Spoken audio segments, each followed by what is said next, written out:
Good morning student. आज हम हिंदी में प्रकरण 16 चोरी पढ़ेंगे, जो यशपाल जी की कृति है। यशपाल जी हिंदी भाषा के लेखक थे, जिन्हें कभी कभी गरीब आदमी का प्रेमचंद माना जाता है। उन्होंने कई शैलियों में निबंध, उपन्यास और लघु कथाएं, साथ ही एक नाटक, 2 यात्रा पुस्तकें और एक आत्मकथा भी लिखी है। यशपाल जी जेल से छूटने के बाद उन्होंने लिखना शुरू किया। साहित्य को उन गलतियों को सुधारने के लिए एक वाहन के रूप में देखते हुए जिन्होंने भारतीय समाज में मौजूद माना। मार्क्सवाद उनकी पसंदीदा विचारधारा बन गई। यशपाल जी का उल्लेखनीय कार्य है, उनकी कृतियों के नाम है मेरी तेरी उसकी बात, पिंजरे की उड़ान, अमिता, अजंता एलोरा, अहिंसा और भारत के यात्री। उन्हें पद्मश्री भी मिला है। जन्म सन 1912 में और मृत्यु सन 2000। आपका जन्म अलीगढ़ जिले के विजयगढ़ कस्बे में हुआ था। बाल साहित्य पर अपनी लेखनी चलाई। बाल मनोविज्ञान पर उन्होंने अनेक कहानियाँ लिखी। सन 1990 में उनको भारत सरकार का प्रतिष्ठित पुरस्कार पद्मश्री प्राप्त हुआ था। अजंता एलोरा, अहिंसा और भारत के यात्री उनकी ख्यातनाम कृतियाँ हैं। यह जो चैप्टर है वो एक नौकर के बारे में है। नौकर हमारे परिवार का अंग होना चाहिए। हमें उसके साथ आत्मीय व्यवहार करते हुए स्वीकार करना चाहिए। हम जो खाते हैं वह नौकर को भी मिलना चाहिए, ताकि मानवीय और सौहार्दपूर्ण वातावरण घर में सुख शांति बनी रहे। इस संदेश के साथ परिवार की कहानी यहाँ सुंदर ढंग से प्रस्तुत की गई है। कमरे को साफ कर झाड़ू पर कूड़ा रखे जब बिंदु कमरे से बाहर निकला, तब बरामदे में बैठी मालती का ध्यान उसकी ओर अनायास ही चला गया। उसने देखा कि एक हाथ में झाड़ू है, पर दूसरे हाथ की मुट्ठी बंधी है और कुछ पीछे की ओर जानबूझकर आड़ में कर ली गई है। मालती को लगा हो न हो कमरे से बिंदु ने कुछ लाया है। उसने कहा, बिंदु। 2 कदम पर उसने मानो मालती की आवाज़ सुनी ही न हो। वह चलता ही गया, बल्कि मालती ने देखा कि उसकी पुकार पर बिंदु की चाल में कुछ तेजी आ गई। गुस्से में भरकर उसने कहा, बिंदु, ओ बिंदु, ठहर, कहाँ जाता है। यहाँ पे जो चैप्टर है वो शुरू होता है। 3 और 4 कैरेक्टर है, बिंदु, मालती, नंदन। ये 3 मेन कैरेक्टर है और एक छोटा सा कैरेक्टर आता है बाद में। तो ये जो है एक स्टोरी है, और स्टोरी और ड्रामा जैसा है, मतलब डायलॉग्स भी है और कहानी भी है। तो बिंदु जो है वो घर का एक नौकर है और वो कुछ चुरा कर ले जा रहा है, और मालती ने उसे देख लिया है। उसे वो बुलाती है, मगर वो ठहरता नहीं है, वो दौड़ने लगता है। इतना कहना था कि बिंदु तो दौड़ने लगा और वह गया। मालती के संदेह की पुष्टि के लिए यह सब काफ़ी था। उसको शक हो गया था कि ये कुछ लेकर जा रहा है। उसने तेजी के साथ कहा, सुनते हो जी, देखो बिंदु कुछ लिए जा रहा है, जल्दी आओ। नंदन अपने कमरे में बैठा अपने पत्र के लिए कुछ लिख रहा था। मालती का यो चिल्लाना उसे अच्छा नहीं लगा और उसने चाहा कि टाल दे, पर मालती माने तब न। एक सपाटे में वह कमरे में आ गई और बोली, झटपट उठो, देखो बिंदु मुट्ठी में दबाए कुछ ले गया है। नंदन ने कलम एक और रख दी और जैसे किसी ने जबरदस्ती पकड़कर उठा लिया हो, वह उठा, कमरे से बाहर आया तो देखता है कि बिंदु लौटकर आ रहा है। मालती है, उसका पति है नंदन, और वो राइटर है। तो वो कुछ लिख रहा था, मगर उसको जबरदस्ती मालती ने उठाया और कहा कि देखो बिंदु कुछ लेकर गया है। एक हाथ में झाड़ू है, दूसरे में रीता है।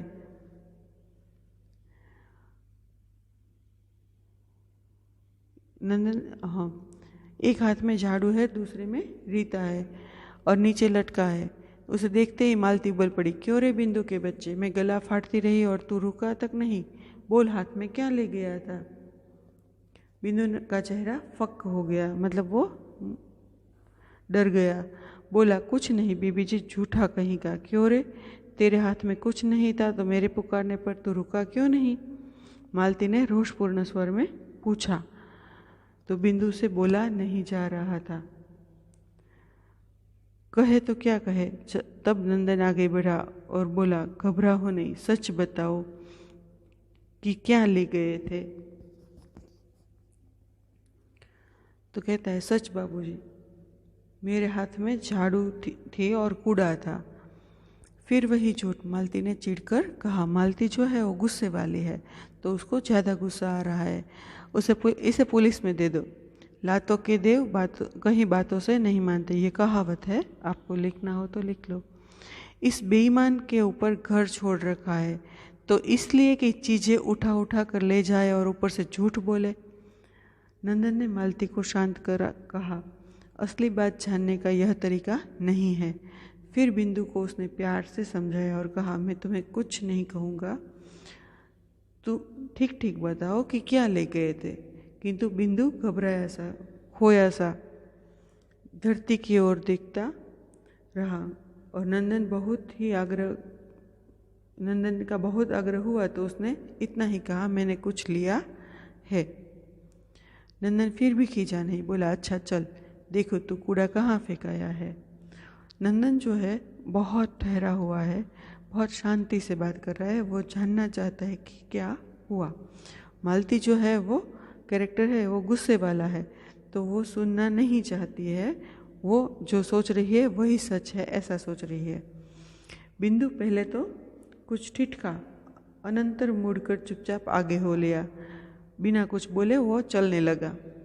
नंदन और मालती ने वह जगह देखी पर कुछ नहीं दिखा। नंदन ने कहा, बिंदु, यो हैरान करने से क्या होगा, बता क्यों नहीं देता कि क्या लाया था?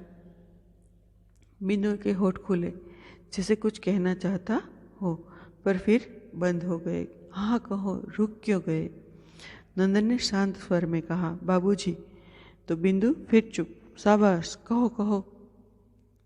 बाबूजी, थोड़ी सी मेवा नीचे पड़ी थी, मैं उठा लाया। बिंदु कहा तो गया, पर जैसे वह अनुभव कर रहा हो कि दुनिया का जाने कितना गहरा पाप उसने कर दिया।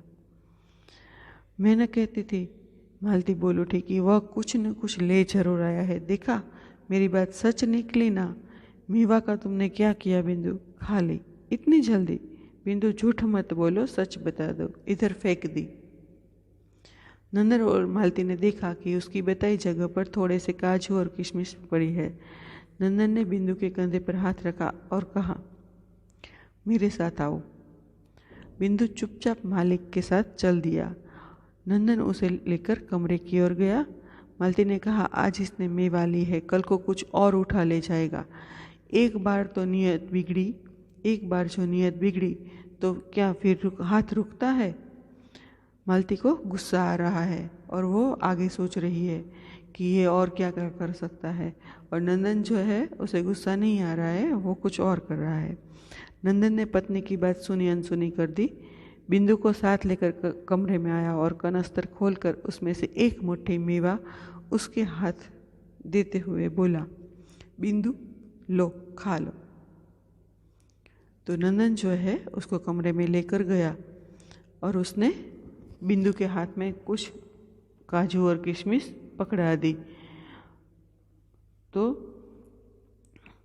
नंदन जो है वो नरमी से बात कर रहा है, धीरे धीरे नौकर को समझा रहा है, मगर मालती जो है सुलाई हुई है, मतलब गुस्से से उबल पड़ी है। पति की इस नरमी के व्यवहार से मालती आग बबूला हो गई। यह देखकर तो मालती को और गुस्सा आ गया कि ऐसे ही तो नौकर बिगड़ते हैं, उसे कुछ कहना तो दूर, उल्टे उसकी खुशामद कर रहे हो। नंदन मुस्कुराया, बोला, मालती, चोर बिंदु नहीं है, हम है। हम क्यों ऐसी चीज़ें खाए जो सबको नहीं मिलती? ये जो लाइन है वो आप अंडरलाइन कर सकते, नीचे एक लाइन कर सकते हैं, क्योंकि ऐसे वो जो आशय स्पष्ट करो है वहाँ पे आपको पूछ सकते हैं इसलिए। तो वो कहती है कि हम ऐसी चीज़ें क्यों खाएं जो नौकरों को नहीं मिलती है, इसी से तो चोरी का जन्म होता है, इसी से तो चोरी की भावना का जन्म होता है।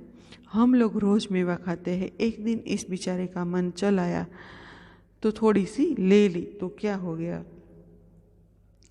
बिंदु जो है उसने चोरी नहीं की थी, नीचे पड़ी थी जो टाइल्स के ऊपर थोड़ी सी काजू या किशमिश गिर गया था वो उसने लिया था।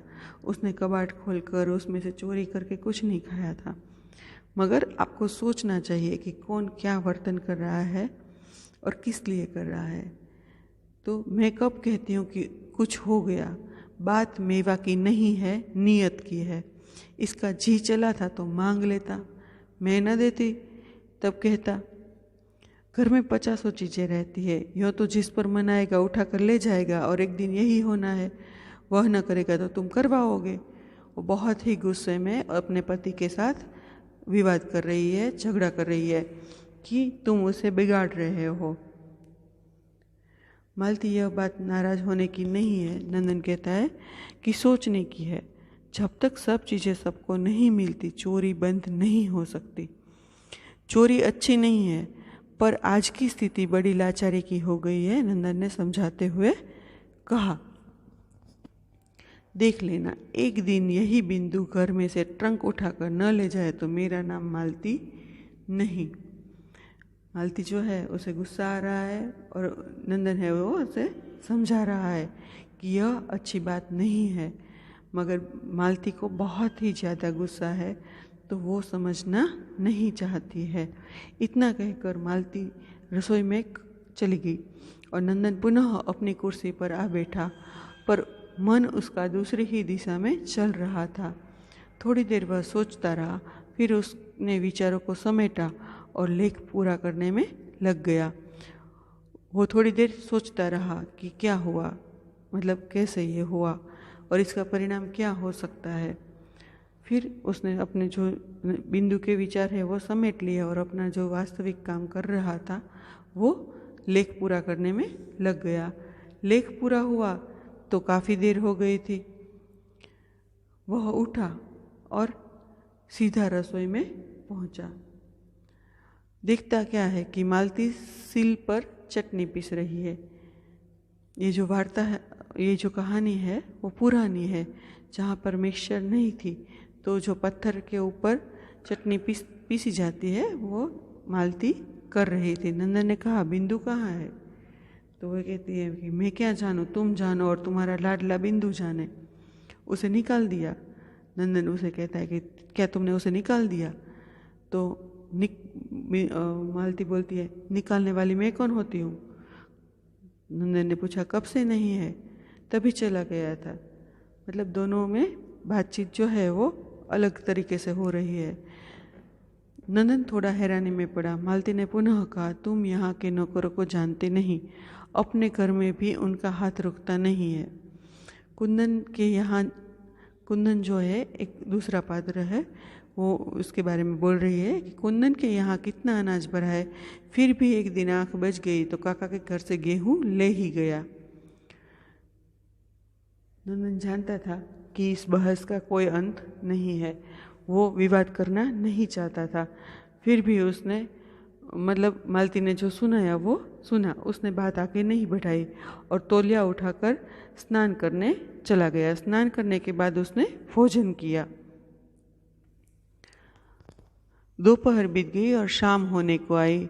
फिर भी जब बिंदु न लौटा तो मालती के मन को अच्छा नहीं लगा। अब उसे चिंता होने लगी कि बिंदु कहाँ चला गया, कि सुबह से उसने कुछ नहीं खाया था। चौके में भी अब भी बिंदु का खाना पड़ा था। वो एक जगह पे जो खाना रखती थी वहाँ पे खाना वैसे ही पड़ा था। मतलब मालती जो है अब उसका मन जो है वो थोड़ा ऐसा हो गया कि मैंने गलत किया। मतलब उसके मन में थोड़ा पश्चाताप भी हो रहा था कि छोटा है, बालक है, मैंने बहुत डांट दिया ऐसा, मगर वो कहती नहीं है, मन में कहती है झूठ बोला तो क्या, आखिर बालक ही तो है, बेचारा भूखा जाने कहाँ भटक रहा होगा। मालती जो है उसको दया आ रही है, किसके ऊपर? बिंदु के ऊपर, जो सुबह से झाड़ू करके चला गया है, वापस नहीं आया है। कई बार कमरे से बाहर आकर मालती ने बिंदु को देखा, मतलब वो देख रही थी कि बिंदु आए तो उसको खाना खिला दो। फिर बगीचे का एक चक्कर लगाया कि कहीं पेड़ के नीचे पड़ा सो न रहा हो, पर बिंदु वहाँ कहाँ था तो जो उसे मिलता। मालती आकर पलंग पर पड़ गई और अपने को कोसने लगी। देखो, जिसको भी गुस्सा आता है तुरंत आता है, फिर जब गुस्सा चला जाता है तब आप सोचना शुरू करते हैं कि क्या हुआ, कैसे हुआ, गलत किया, सही किया। आपको सोच समझ कर बोलना चाहिए, मगर जब गुस्सा आता है तब आप सोच समझ नहीं सकते हैं। जो मन में आता है वो कह देते हैं। फिर उसके बाद जब गुस्सा ठंडा होता है तब पता चलता है कि आपने कैसा व्यवहार किया।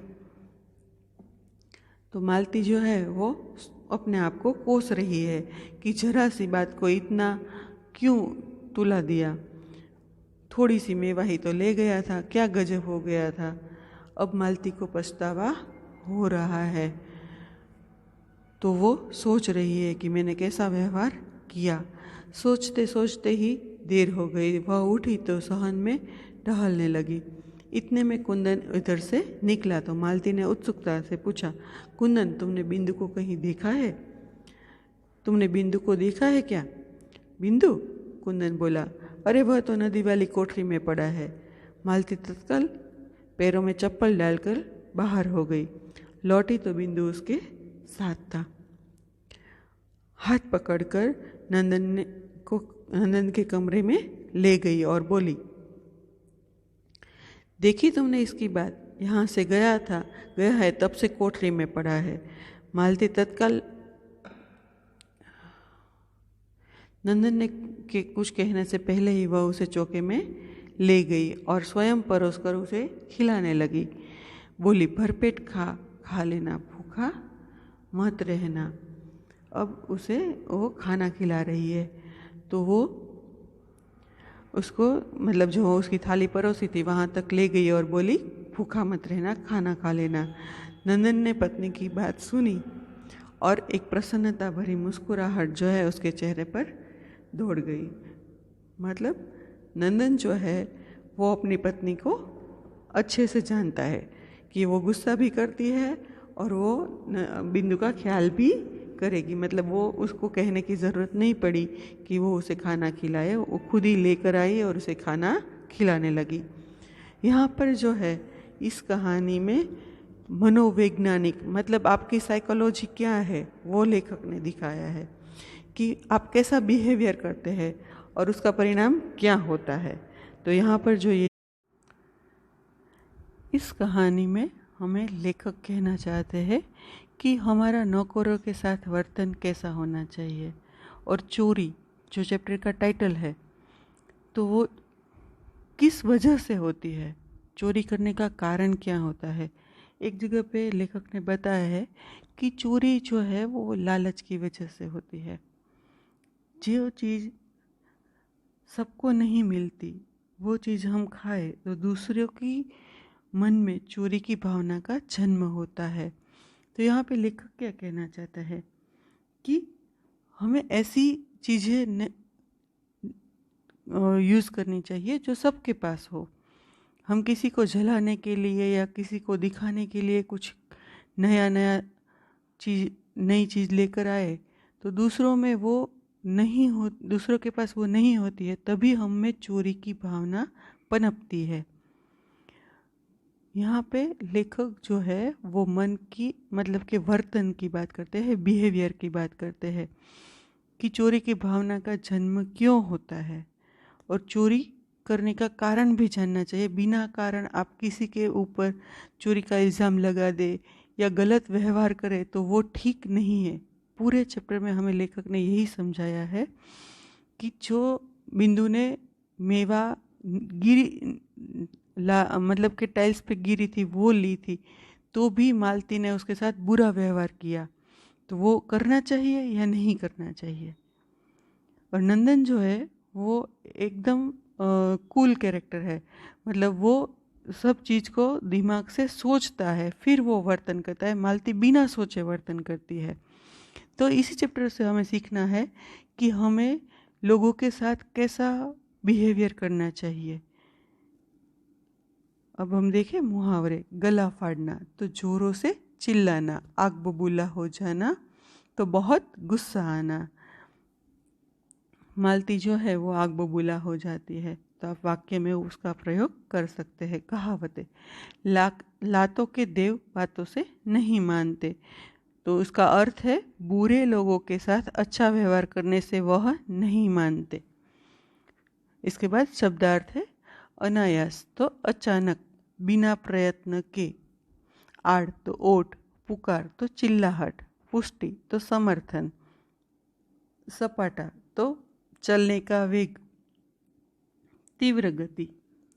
रीता तो खाली, उबलना तो गुस्सा होना, फक होना तो रंग बिगड़ना, रोषपूर्ण तो क्रोधपूर्ण, चिढ़ना तो नाराज होना, खोया सा तो चिंतित, खींचना तो झुंझलाना, अनंतर तो बाद या उपरांत, संदेह तो शक, बहस तो चर्चा, होठ खुलना तो कुछ बोलना, नियत तो ईमान, कनस्तर तो टीन का डिब्बा, खुशामद तो चापलूसी या झूठी प्रशंसा, निकालना तो यहाँ नौकरी से निकालना, कोसना तो सांप के रूप में गालियाँ देना या भला बुरा कहना, गजब तो विलक्षण बात, सहन तो घर के बीच का खुला भाग आंगन, उत्सुकता तो प्रबल इच्छा।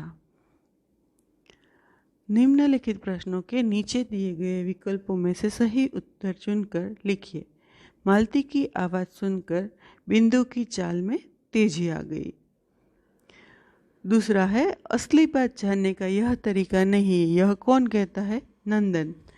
देख लेना, यही बिंदु घर में से एक दिन ट्रंक उठाकर ना ले जाए तो मेरा नाम मालती नहीं। अरे वह तो नदी वाली कोठरी में पड़ा है, यह वाक्य कौन कहता है? तो कुंदन। और उसके बाद है नंदन ने पत्नी की बात सुनी तो उसके चेहरे पर क्या गया? प्रसन्नता भरी मुस्कुराहट। निम्नलिखित प्रश्नों के एक एक वाक्यों में उत्तर लिखिए। मालती के मन में बिंदु के प्रति क्या आशंका हुई? तो मालती के मन में बिंदु के प्रति यह आशंका हुई कि आज उसने कुछ छुपा गया है या कुछ ले लिया है। उसके बाद है मालती को शांत करते हुए नंदन ने क्या कहा? तो मालती को शांत करते हुए नंदन ने यह कहा कि असली बात जानने का यह तरीका नहीं है। कूड़ा फेंकने की जगह नंदन और मालती को क्या दिखा? तो कूड़ा फेंकने की जगह मालती और नंदन को कुछ मेवा और किशमिश दिखाई दिए। निम्नलिखित प्रश्नों के 2-3 वाक्यों में उत्तर लिखिए। नंदन ने बिंदु से चोरी की बात किस प्रकार मालूम की? तो नंदन ने बिंदु को प्यार से समझाकर कहा कि वह उसे सच बता दे कि क्या हुआ था, अपनी मुट्ठी में वह क्या ले जा रहा था, और उसे कोई कुछ नहीं कहेगा, मतलब कोई उससे डांटेगा नहीं। तो इस तरह नंदन ने बिंदु से चोरी की बात मालूम की। बिंदु ने अपने दोष का किस प्रकार पश्चाताप किया? तो बिंदु ने कमरे में नीचे पड़े थोड़े से मेवा उठा लाया था, पर उसे लगा कि उसने बहुत बड़ा पाप कर दिया। तो बिंदु ने अपने दोष का पश्चाताप करने के लिए शाम तक भूखा प्यासा एक कमरे में मुंह छुपाकर पड़ा रहा। बिंदु के न दिखने पर मालती को क्या चिंता हुई? बिंदु के न दिखने पर मालती को लगा कि सभी जगह उसने उसको ढूंढा कि कहाँ पे है वो, कहीं गार्डन में तो नहीं है, कहीं झाड़ के नीचे सो तो नहीं रहा है। दोपहर से शाम होने को आई थी मगर बिंदु लौटा नहीं था, तो मालती को उसकी चिंता हो रही थी। उसे पता था कि उसने सुबह से कुछ नहीं खाया है, तो वो भूखा प्यासा कहाँ भटक रहा होगा, इस प्रकार की चिंता वो करती थी। निम्नलिखित प्रश्नों के 5-6 वाक्यों में उत्तर लिखिए। नौकर के संबंध में नंदन और मालती के विचारों में क्या अंतर था? तो मालती की नज़र जो है वो अन्य नौकरों की तरह थी, और जो नंदन है वह उसे अपने जैसा, अपने घर का सभ्य हो ऐसा बर्ताव करता था। मालती को लगता था कि सब नौकर ऐसे ही होते, छोटी छोटी चोरियां करते रहते हैं और बड़ी बड़ी चोरियां करने लग जाते हैं।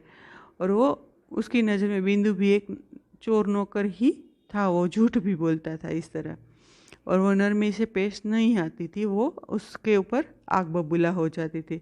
तो नंदन की नज़र में बिंदु चोर नहीं था, वो अपने जैसा उसको समझ रहा था। उस और वो कहता था कि जो चीज़ हम खाते हैं वही सबको मिलती है, वही चीज़ हमें खानी चाहिए, जिससे चोरी की भावना का जन्म न हो। और वो कहता है कि हमने उसे नहीं दिया, इसलिए बिंदु को चोरी करने की ज़रूरत पड़ी। दोनों में बहुत अंतर है। बिंदु ने अपने दोष का चोरी का पता लग जाने पर नंदन ने बिंदु के साथ कैसा व्यवहार किया? तो चोरी का पता लग जाने पर नंदन ने बिंदु से आत्मीय व्यवहार किया।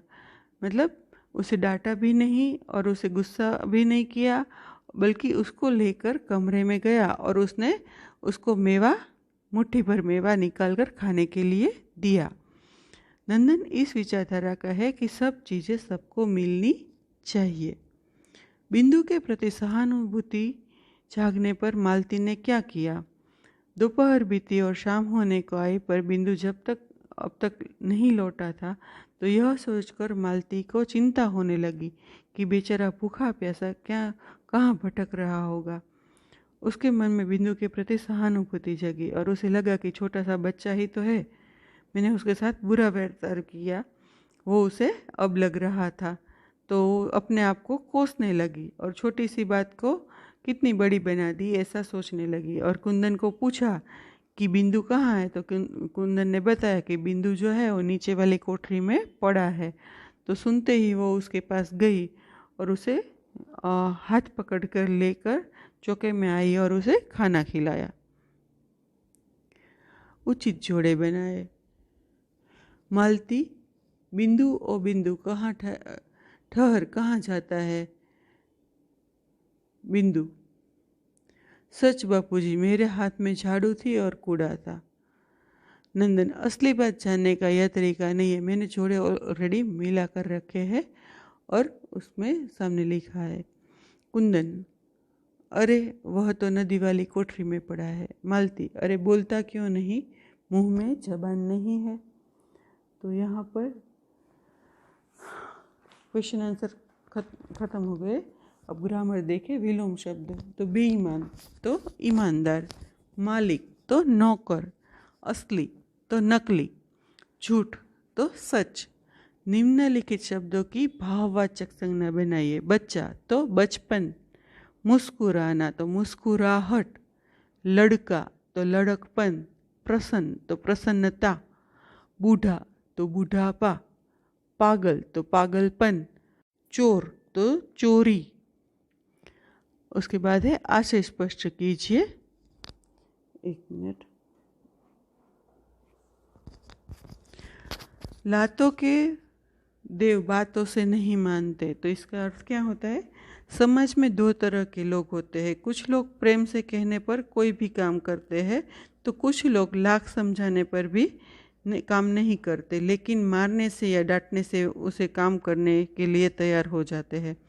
ऐसे लोगों को प्रेम की भाषा समझ में नहीं आती, तो उनके साथ नरमी का व्यवहार न करना चाहिए और कड़काई से काम लेना पड़ता है। उनके साथ उसी भाषा में व्यवहार करना चाहिए जिस भाषा को वो समझते हैं। हाँ, दूसरा है हम क्यों ऐसी चीज़ें खाएं जो सबको नहीं मिलती, इसी से तो चोरी की भावना का जन्म मिलता है।